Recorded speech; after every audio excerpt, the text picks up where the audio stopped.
Hello.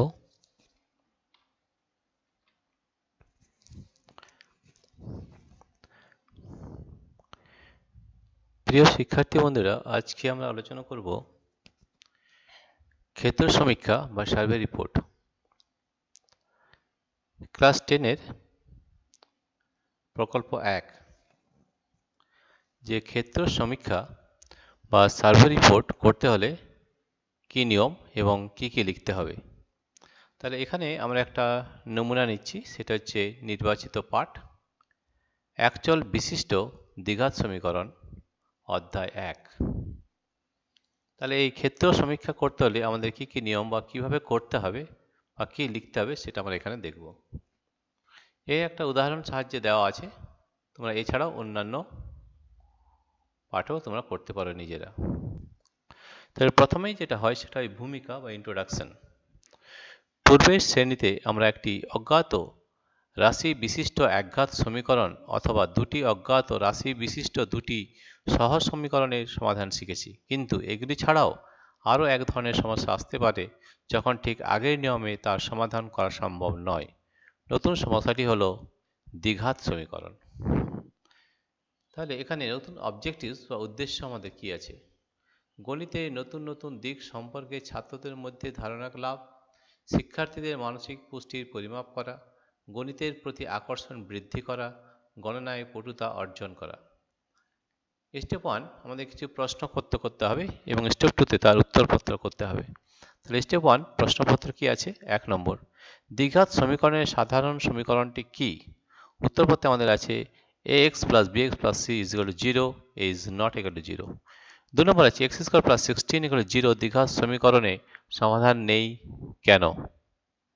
এখানে দেখো x square plus 16 is equal to 0 বা x square equal to minus 16, x equal plus minus root over minus 16, যা কিন্তু বাস্তব মান নয়। 3 নম্বর প্রশ্ন হচ্ছে শ্রীধর আচার্যের সূত্রটি কি? x square plus bx plus c equal to 0 a not equal to 0 দ্বিঘাত সমীকরণের সমাধান দুটি হলো x equal to minus b plus minus root over b square minus 4ac by 2a। 4 number প্রশ্ন আছে দ্বিঘাত সমীকরণ কোন কোন উপায়ে সমাধান করা যায়? সমাধানের উপায় হলো তিনটি: উৎপাদকে বিশ্লেষণের মাধ্যমে, পূর্ণ বর্গাকারে প্রকাশ করে এবং শ্রীধর আচার্যের সূত্র প্রয়োগ করে। ঠিক আছে।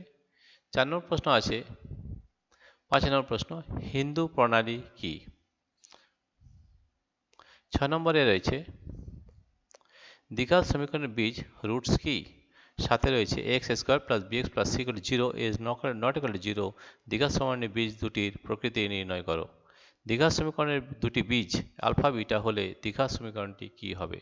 তো দেখো উত্তরপত্রে আমাদের কি আছে, 4 নম্বর পর্যন্ত আমরা করেছি। এরপরে আছে 5 নম্বর রয়েছে শ্রীধর আচার্যের প্রণালীর অপর নাম হিন্দু প্রণালী। 6 নম্বরের প্রশ্নটি কি ছিল? 6 নম্বর প্রশ্ন ছিল আমাদের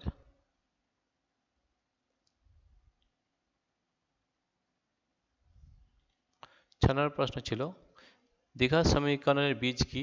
আর 7 হচ্ছে x square plus bx plus c equal to 0 দ্বিঘাত সমীকরণের বীজ দুটির প্রকৃতি নির্ণয় করো। দ্বিঘাত সমীকরণের বীজ দুটি বীজ আলফা বিটা হলে দ্বিঘাত সমীকরণটি কি হবে? তাই দেখো 6 নম্বরে রয়েছে x square plus bx plus c abc বাস্তব সংখ্যা এবং is not equal to 0 দ্বিঘাত বহুপদী সংখ্যামালার শূন্যগুলি zeros x square plus bx plus c equal to 0 দ্বিঘাত সমীকরণের বীজ বা রুটস বলে। 7 নম্বরের উত্তর হবে x square plus bx plus c equal to 0 a not equal to 0 দ্বিঘাত সমীকরণের বীজ দুটি বাস্তব ও সমান হবে যখন b square minus 4ac equal to 0। বাস্তব ও অসমান হবে যখন b square minus 4ac is greater than 0। কোনো বাস্তব বীজ পাবো না যখন b square minus 4ac is less than 0। দ্বিঘাত সমীকরণটি হবে x square minus alpha plus beta x plus alpha beta is equal to 0। এইভাবে একটি প্রশ্নপত্র ও একটি উত্তরপত্র তৈরি করতে হবে। এরপর লিখতে হবে সিদ্ধান্ত বা কনক্লুশন। ওপরের নাতিদীর্ঘ আলোচনা ও নানাবিধ গাণিতিক উদাহরণ থেকে শুধু দ্বিঘাত সমীকরণ নয়, আরও অন্যান্য গাণিতিক বিষয় সহজে সমাধান করার দক্ষতা অর্জন করলাম। পরবর্তীকালে প্রায়োগিক ক্ষেত্রে এই প্রকল্প লব্ধ জ্ঞান নিঃসন্দেহে প্রভূত সাহায্য করবে। কৃতজ্ঞতা স্বীকার বা অ্যাকনলেজমেন্ট। সমগ্র প্রকল্পটির বাস্তব রূপায়ণে বিদ্যালয়ের গণিত বিভাগের ভারপ্রাপ্ত মাননীয় শিক্ষক শিক্ষিকা ড্যাশ মহাশয়া সর্বতোভাবে সহায়তা করেছেন, তার কাছে আমি কৃতজ্ঞতা পাশে আবদ্ধ। এরপর আমরা আরেকটা নমুনা নিয়েছি, নমুনা 2, নির্বাচিত পাঠ ভেদ বা ভেরিয়েশন, অধ্যায় 13। তাহলে আমাদের ভূমিকা বা ইন্ট্রোডাকশন কী হবে? রাস্তার দৈর্ঘ্য মাপার সময় 4 কিলোমিটার রাস্তার দৈর্ঘ্যের মানকে মানচিত্রে 1 সেমি দৈর্ঘ্যের সমতুল্য, গ্রামের 24 কিলোমিটার রাস্তার দৈর্ঘ্যের মাপকে মানচিত্রে 3 সেমি দৈর্ঘ্যের সমতুল্য ধরা হয়। প্রতি ক্ষেত্রে গ্রামের রাস্তার দৈর্ঘ্য এবং মানচিত্রে আঁকা দৈর্ঘ্য দুটির অনুপাত সর্বদা ধ্রুবক হয়। এইভাবে ভেদের ধারণা পাওয়া যায়। উদ্দেশ্য বা অবজেক্টিভস: গণিতের নতুন নতুন দিক সম্পর্কে ছাত্রদের মধ্যে ধারণা লাভ, শিক্ষার্থীদের মানসিক পুষ্টির পরিমাপ করা, গণিতের প্রতি আকর্ষণ বৃদ্ধি করা, গণনায় পটুতা অর্জন করা। আমাদের একটা প্রশ্নপত্র আর একটা উত্তরপত্র করতে হবে। তাহলে স্টেপ 1 প্রশ্নপত্র। ধ্রুবক কনস্ট্যান্ট এবং চল ভেরিয়েবল রাশি কাকে বলে? ভেদ কয় প্রকার ও কী কী? দুটি চলরাশি সরল ভেদে কখন থাকবে? দুটি চলরাশি ব্যস্ত ভেদে কখন থাকবে? যৌগিক ভেদের উপপাদ্যটি লেখো। x is proportional to a square হলে a proportional to কী হবে? এটা হচ্ছে আমাদের প্রশ্ন। তাহলে এই আমাদের 6টি প্রশ্নের উত্তর বা আরও 6টি প্রশ্ন স্টেপ 1-এ দেওয়া হয়েছে। এছাড়াও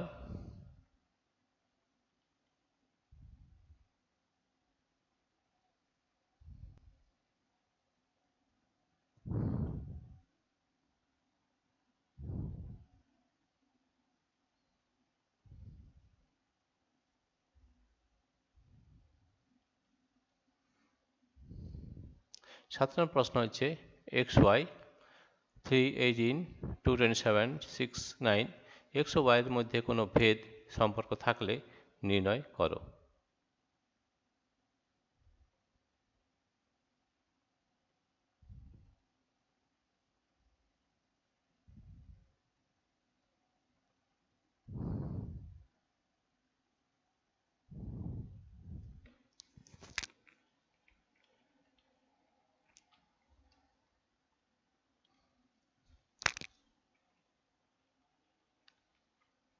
এরপরে 7 নম্বর প্রশ্ন আছে xy 318 227 69 x ও y এর মধ্যে কোনো ভেদ সম্পর্ক থাকলে নির্ণয় করো।